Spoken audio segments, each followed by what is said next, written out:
Women respect men who take initiative. Instead of waiting for her to tell you what's wrong or fix things for you, take the lead. Say something like, I've been thinking about where we're at, and I believe I haven't been showing up the way I should. I want to change that. Now, this statement doesn't just show maturity, it shows her you value the relationship enough to take responsibility. Number 2, reassure without chasing. Reassurance is different from desperation. It's about creating emotional safety without overwhelming her. This might look like saying, I know things haven't felt right lately, but I'm committed to figuring this out together. The key? You want to leave room for her to respond and not push her. Let her process your effort at her own pace. 3, break the reactive cycle. The typical reactive cycle in a failing relationship looks like this. She pulls back. You react emotionally. She pulls back even more and you react even harder. The way to break this cycle is by staying calm and grounded. If she seems distant, resist the urge to react impulsively. Instead, take a step back, focus on understanding her perspective. Sometimes just acknowledging her feelings is enough to start closing that gap. Example, instead of saying, why are you acting like this? Say, I notice you've been quieter than usual. Is something on your mind? The truth is, fixing a relationship requires patience, effort, and emotional control. You can't force her to reconnect, but you can create the space and conditions for that connection to rebuild.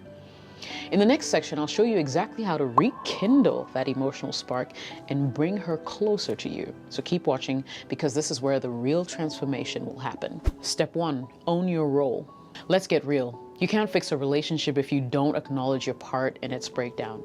It's not about taking all the blame. That's neither fair nor productive. But the truth is, relationships are partnerships, and both people contribute to the dynamic, for better, for worse.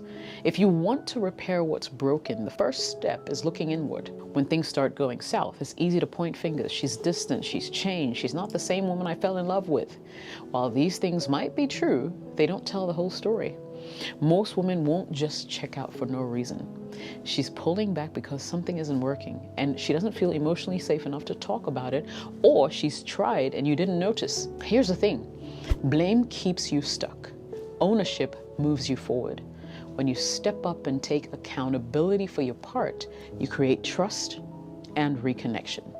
Before you can fix anything, you need to understand what went wrong on your end. Ask yourself these questions. Have I been emotionally present? Do you truly listen when she talks, or are you distracted by work, your phone, other thoughts? Ask yourself, am I communicating openly? Do you share your feelings and thoughts with her, or do you bottle them up and expect her to read your mind?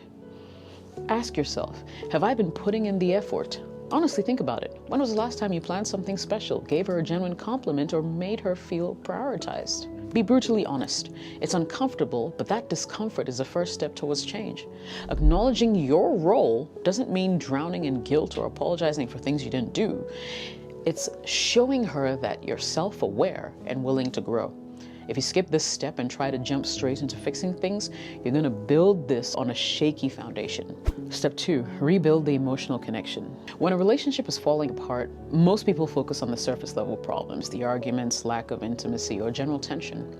The truth is, these are symptoms and not the cause. At the heart of every thriving relationship is a strong emotional connection, and when that connection fades, everything else unravels. If you're serious about fixing your relationship, rebuilding the emotional connection is non-negotiable. Here's how you should do it. First, you want to start with vulnerability. Many men struggle with it. You might think showing your feelings will make you look weak, or that she'll use your honesty against you. But when you open up about your fears and hopes, and even where you think you went wrong, you make her feel safe to do the same. Instead of saying, everything's fine, say, I've been feeling a little distant lately, and I think we need to work on reconnecting.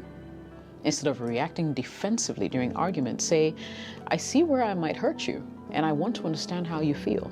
Second thing you want to do is to ask better questions. If all your conversations are about chores, work, or what to have for dinner, it's no wonder that things are feeling stale.